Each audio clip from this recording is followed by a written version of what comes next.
The blood still steamed on the cobblestones as the last echoes of the horses' hooves faded into the frigid Roman dawn. Scattered fragments of human flesh, like macabre offerings to ancient gods, marked the path of the animals that moments before had galloped over the body of a man whose only crime had been refusing to abandon his faith. The metallic scent of blood mingled with the acrid odor of equine sweat and the dust kicked up by the enraged beasts, creating a thick atmosphere that would forever sear itself into the memory of any witness to that fateful morning in the year 235 AD. Hilary of Rome had awakened that day as he had for the last 20 years of his life, a man torn between the grandeur of his scholarship and the crushing weight of his convictions. His eyes, once bright with the flame of intellectual youth, now bore the deep marks of one who had seen too much, questioned too much, and dared too much in a time when daring cost a life. In his 60s, his angular, bearded face displayed the invisible scars of decades of theological controversies, political persecutions, and internal conflicts that had shaped not only his soul but the very nascent structure of the Christian Church. Rome, in those turbulent days of the 3rd century, throbbed with a contradictory energy that seemed to echo Hilary's own spirit.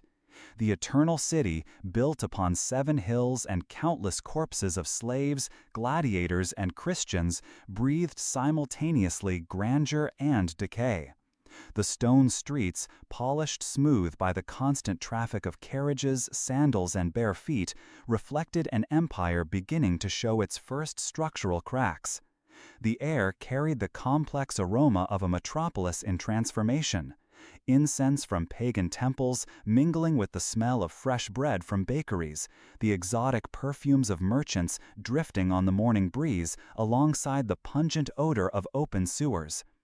Hilary had been born into this Rome of contrasts, the son of a Christian family prosperous enough to afford him an education, but not so influential as to shield him from the consequences of his future choices. From a young age, he had displayed a sharp mind that devoured knowledge with the voracity of a starving man. He commanded Greek with the fluency of a native speaker, knew the Hebrew scriptures better than many rabbis, and had studied philosophy with masters who still echoed the wisdom of Aristotle. His intelligence, however, was accompanied by a personality some found difficult. He was incapable of compromise when it came to matters of principle, and his sharp tongue spared not even those who should have been his allies. Hilary's rise within the circles of power of the Roman Church had been meteoric. Ordained a priest at a young age, he quickly established himself as one of the leading Christian intellectuals of his generation.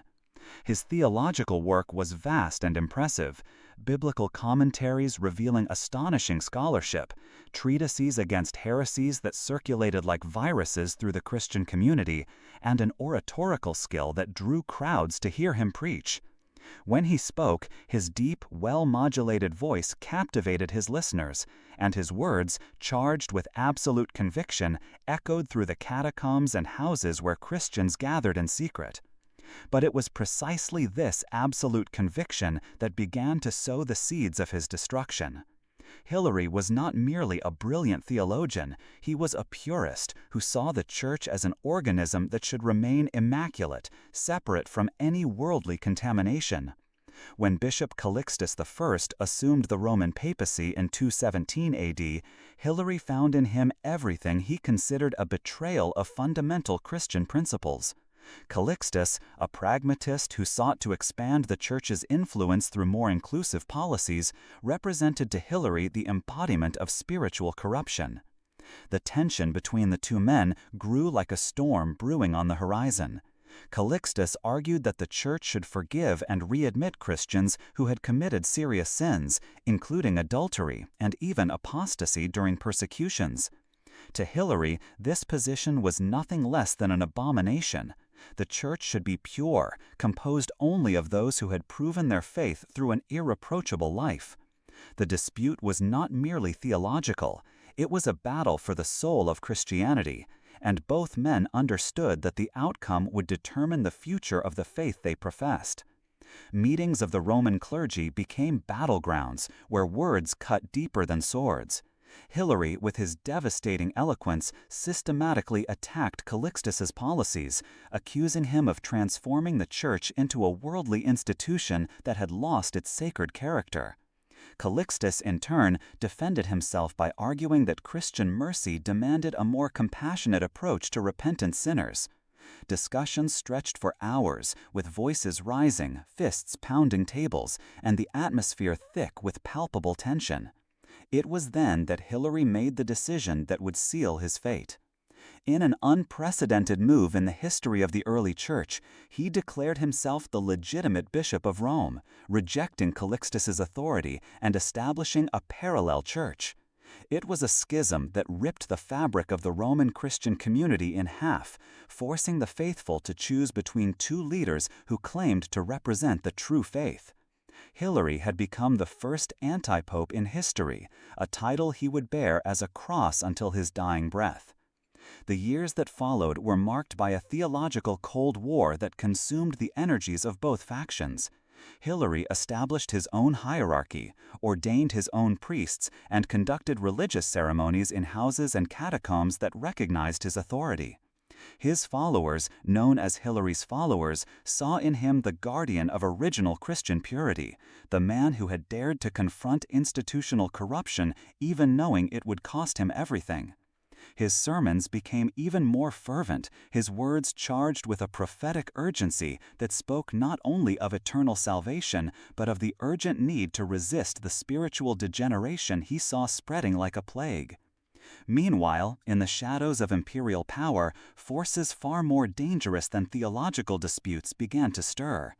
Emperor Alexander Severus, who had maintained a relatively tolerant policy towards Christians, was assassinated in 235 AD, ushering in one of the bloodiest eras in Roman history.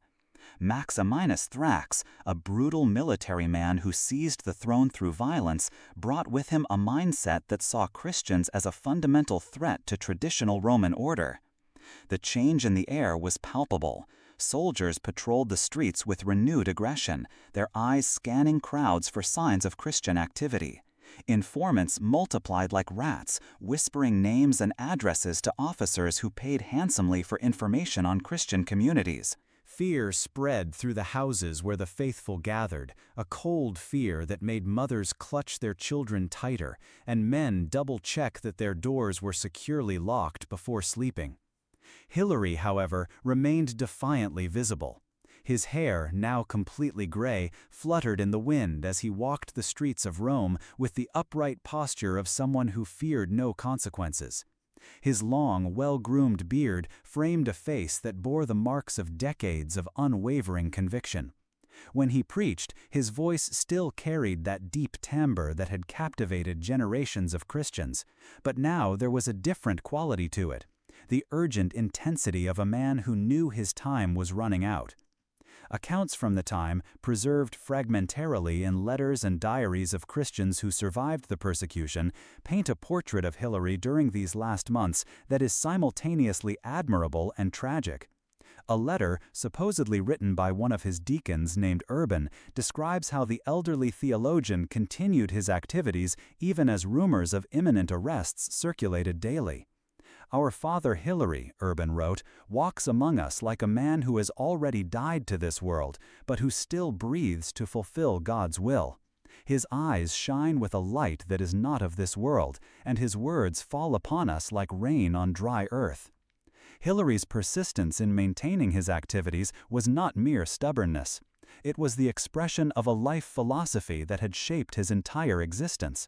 For him, compromising with temporal power, even to save his own life, would be to betray all that he had fought for over decades. If he had chosen the path of resistance when he opposed Calixtus first, it would not be now, in his 60s, that he would abandon his principles for fear of death. It was in this context of escalating tension that news arrived in Rome, news that everyone both feared and simultaneously expected. Maximinus Thrax had issued an official edict ordering the arrest and execution of all prominent Christian leaders in the imperial capital. The persecution would no longer be sporadic or localized. It would be systematic, organized, and relentless. Soldiers received lists of names, addresses were checked, and a network of informants was mobilized to ensure that no Christian leader escaped. Hilary's name occupied a prominent place on these lists. His fame as a theologian, coupled with his position as an anti-pope, made him a prime target. Furthermore, his refusal to hide or moderate his activities made him a perfect example of the kind of open defiance of imperial authority that Maximinus was determined to publicly crush. In the early hours of a Tuesday morning in October, as the Roman air carried the freshness of autumn and the streets were still shrouded in morning mist, Praetorian Guard soldiers discreetly surrounded the house where Hilary had spent the night. These were men chosen not only for their loyalty to the emperor, but for their reputation for brutal efficiency. Their footsteps, muffled by military sandals, created a sinister rhythm on the damp stones as they strategically positioned themselves around the building. Hilary awoke even before the soldiers knocked on the door. According to later accounts from Christians who were present, he had dreamt of running horses during the night, a dream that had left him restless and with a strange sense of foreboding.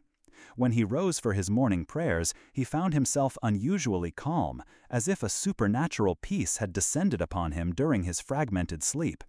The sound of military fists against the wooden door echoed through the house like a death knell in a cathedral.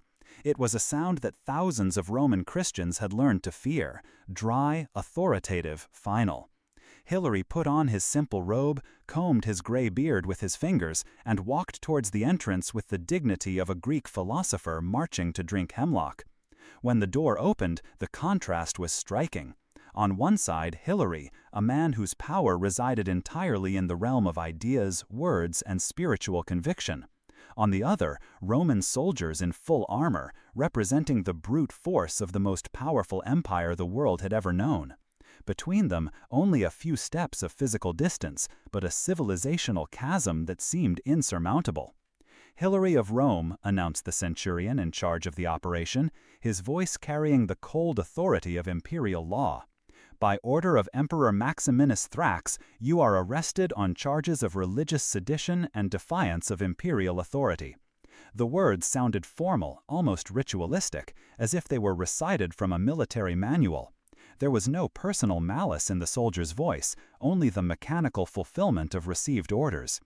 Hilary responded with a serenity that surprised even the veteran soldiers.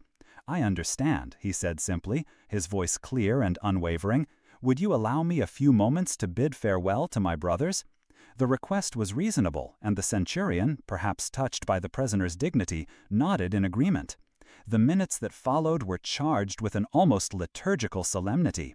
Hilary embraced each of the Christians present in the house, whispering words of encouragement and blessings that would be remembered and repeated for generations. His hands, stained with ink from countless hours spent writing theological treatises, touched tear-streaked faces with a paternal tenderness that contrasted dramatically with the firmness of his doctrinal convictions. A young Christian woman named Prisca, whose testimony survives in fragments of a manuscript discovered centuries later, described those final moments with poignant detail. "His eyes seemed to see through us, as if he already beheld a reality we couldn't perceive. When he placed his hands on my head to bless me, I felt a warmth that seemed to come from within him, as if he carried an inner flame that even the nearness of death couldn't extinguish." The journey through the streets of Rome to the prison was a via crucis that attracted onlookers of all kinds.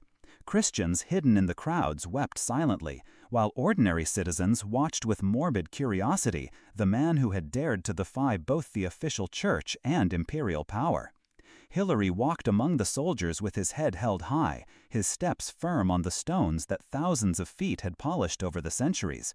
The Roman prison was a place where hope went to die.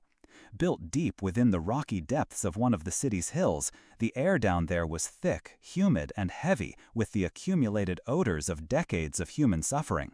The cells were small caves carved into the living rock, separated by iron bars that looked like teeth in a giant mouth. The constant noise, The groans of prisoners, the dripping of water from the walls, the echoing footsteps of guards in the corridors created a sinister symphony that few men could endure without losing their sanity. Hilary was placed in a cell that had housed Christians before him. The stone walls were marked with inscriptions left by previous prisoners, names, prayers, biblical verses, primitive drawings of fish and crosses.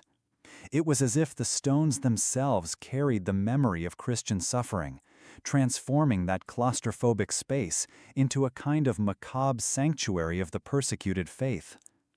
During the days following his imprisonment, Hilary developed a routine that impressed even his jailers. He woke before dawn to pray, spent his mornings reciting passages of scripture from memory that he had studied for decades, and dedicated his afternoons to conversations with other Christian prisoners. His presence in the prison became a source of strength for men and women who had arrived there broken by fear and uncertainty. A Roman guard named Marcus, whose account was preserved in documents found in the Vatican archives, described the impact of Hilary's presence in the prison. "I never saw a prisoner like that old man. Most arrive here screaming, begging, or plunged into silent despair. He entered as if he were coming home. In a few days, other prisoners began to gather near his cell to hear him speak. Even some of us guards found ourselves stopping to listen to his words." But the Roman authorities hadn't imprisoned Hilary to keep him comfortably in a cell, even if it was a sinister one. Maximinus Thrax wanted to make an example of him, a public demonstration of what happened to those who dared to defy imperial order. The execution was to be not only effective, but spectacular, something that would be etched in popular memory as a lasting warning. It was then that the idea emerged that would horrify future generations of Christians. Some official, whose name history has thankfully forgotten, suggested that Hilary be executed in a way that directly referenced his own name. Hilary derives from the Greek words hippos, horse, and lysis, to loosen, release, and the etymological meaning offered a macabre opportunity for a symbolically charged execution. The decision was made in a meeting of imperial officials held in a marble room on the Palatine Hill, as the October sun filtered through tall windows, creating patterns of light and shadow on faces that discussed the death of a man with the same coldness with which they planned military campaigns. The chosen method was technically simple, but psychologically devastating. Hilary would be tied to wild horses that would then be whipped to run, dragging the prisoner until his body was completely torn apart. News of the sentence spread through the city like wildfire. Christians gathered in private houses to pray and weep, while Roman citizens speculated about the details of the impending execution. Some expressed horror at the cruelty of the method. Others saw in it a poetic justice, appropriate for a man who had sown division in the Christian community. Meanwhile, in the darkness of his cell, Hilary prepared for his final encounter with his destiny. According to testimonies from other prisoners, he spent his last nights in constant prayer, but they were not prayers of supplication or despair. They were prayers of gratitude, thanksgiving for a life that had been lived according to his deepest convictions, for decades of study and teaching that had strengthened the faith of countless people, and for the opportunity to die as a witness to the truth he believed in. If you have been following these narratives about the most intense and defining moments in Christian history, consider subscribing to our channel to continue receiving reports like this, where we explore the intersections of faith, power, and the human condition through the centuries. The morning of the execution dawned cold and clear, with an October sky that seemed bluer and vaster than usual, as if nature itself wanted to offer a worthy backdrop for the drama that would unfold. The air carried that autumnal freshness that makes the lungs expand and the skin tingle slightly, a cruel irony considering it would be the last air Hilary would breathe. The chosen location for the execution was the Campus Martius, a vast open area on the outskirts of Rome traditionally used for military exercises and public events. The choice was not accidental. The space would allow crowds to witness the spectacle, and the relatively flat terrain offered ideal conditions for the type of execution that had been planned. From the early morning hours, people began to gather. It was a diverse crowd reflecting the complexity of Roman society. Curious senators, off-duty soldiers seeking entertainment, merchants who had closed their shops to witness the spectacle, slaves who had gained permission from their masters, and disguised Christians come to pay their last respects to a leader who, regardless of his controversies, had dedicated his entire life to his faith. If you have been following these narratives about the most intense and defining moments in Christian history, consider subscribing to our channel to continue receiving reports like this, where we explore the intersections of faith, power, and the human condition through the centuries. The morning of the execution dawned cold and clear, with an October sky that seemed bluer and vaster than usual, as if nature itself wanted to offer a worthy backdrop for the drama that would unfold. The air carried that autumnal freshness that makes the lungs expand and the skin tingle slightly, a cruel irony considering it would be the last air Hillary would breathe. The chosen location for the execution was the Campus Martius, a vast open area on the outskirts of Rome traditionally used for military exercises and public events. The choice was not accidental. The space would allow crowds to witness the spectacle, and the relatively flat terrain offered ideal conditions for the type of execution that had been planned. From the early morning hours, people began to gather. It was a diverse crowd reflecting the complexity of Roman society. Curious senators, off-duty soldiers seeking entertainment, merchants who had closed their shops to witness the spectacle, slaves who had gained permission from their masters, and disguised Christians come to pay their last respects to a leader who, regardless of his controversies, had dedicated his entire life to his faith. Hillary listened to the accusations in silence, his head slightly bowed, as if he were absorbing each word and weighing its truth. When the herald finished, he was offered the traditional opportunity to make a final statement. It was a Roman custom that even the most hated condemned could address a few final words to the crowd. Hillary stepped forward, and his voice, when he finally spoke, carried all the strength and clarity that had made him one of the most respected orators of his generation. "Citizens of Rome," he began, and his voice seemed amplified by the natural acoustics of the open space. "I do not stand before you as a criminal, but as a man who chose to serve the truth above all other considerations." His following words were an eloquent summary of his life and convictions, a final defense not only of his actions but of the principles that had shaped his entire existence. He spoke of the importance of intellectual integrity, of the duty to resist corruption wherever it manifests, and of his unwavering belief that some things are too valuable to compromise, even when the price of intransigence is one's own life. "If I die today," he concluded, his voice gaining a prophetic intensity that made even hardened soldiers feel a shiver down their spines, "I die not as an enemy of Rome, but as a servant of a truth that transcends empires, and that will remain when these stones are dust and these names are forgotten." The crowd reacted in varied ways. Some disguised Christians wept openly, while Roman citizens murmured among themselves, divided between admiration for the condemned man's courage and irritation with what they saw as unnecessary obstinacy. Soldiers remained in formation, faces impassive through training, but many carried in their eyes something that could be interpreted as reluctant respect. Then came the moment everyone had come to witness. Hillary was led to the center of the field, where ropes had been arranged in a configuration that would make anyone imaginative immediately visualize the horror that would follow. 4 long, strong ropes, each attached to one of the wild horses, would be tied to the condemned man's limbs. The process of tying the ropes was carried out with a military efficiency that made the horror even more disturbing. Soldiers worked methodically, checking knots, testing the strength of the ropes, adjusting the bindings with the same precision they would use to prepare siege equipment. Hillary remained passive throughout the process, his eyes fixed not on the preparations around him, but on something on the horizon that only he could see. When the ropes were finally secure, the horses were positioned at the 4 cardinal points around the prisoner.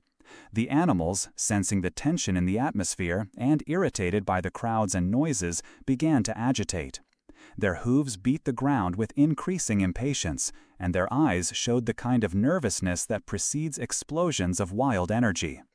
A Roman officer raised his hand, and an unnatural silence descended upon the entire assembly. It was as if thousands of people had simultaneously held their breath, creating a sound vacuum that amplified small noises: the low whinny of a horse, the clinking of armor as soldiers shifted position, the almost inaudible whisper of prayers murmured by Christians hidden in the crowd. Hilary used these final moments for one last silent prayer. His lips moved almost imperceptibly, and his eyes closed as if he were withdrawing to an inner space where neither horses, nor Romans, nor physical pain could reach him. It was a final act of spiritual autonomy. Even if he could not control what was about to happen to his body, he maintained absolute dominion over his soul. The officer's hand fell like a blade cutting the air. What followed was a crescendo of horror, but began with the crack of whips and exploded into a cacophony of thunderous hooves, animal screams, and the indescribable sound of a human body being torn apart by forces no organism is designed to withstand. The horses, whipped simultaneously, exploded in opposite directions with the untamed force of their primal natures. The violence of the execution was so intense and so swift that many onlookers couldn't fully process what they were seeing. Hilary's body, subjected to forces dramatically exceeding the limits of human endurance, disintegrated in a way that transformed a living man into a grotesque collection of fragments scattered across the field. The blood, there was so much blood it seemed impossible to have come from a single human body, formed irregular patterns on the ground, mixing with the earth into a dark paste that emanated a strong metallic odor. Shreds of fabric, pieces of flesh, and body parts that moments before constituted a living human being were now dispersed over an area that later onlookers would estimate to be several hundred square yards. The silence that followed the cessation of hoofbeats was even more disturbing than the noise of the execution itself. It was a silence laden with shock, horror, and a kind of involuntary reverence in the face of the brutality of what had just occurred. Even the Roman soldiers, veterans who had witnessed countless deaths in battles and executions, seemed momentarily paralyzed by the intensity of the spectacle. Christians in the crowd reacted in diverse ways. Some fainted, others vomited, many simply stood like statues, their minds refusing to accept the reality of what they had witnessed. Later, these same Christians would speak of a strange sense of sanctity that seemed to emanate from the execution site, as if Hilary's brutal death had somehow consecrated that patch of Roman soil. The horses, released from their ropes after completing the horrific task for which they had been trained, were led back to the stables.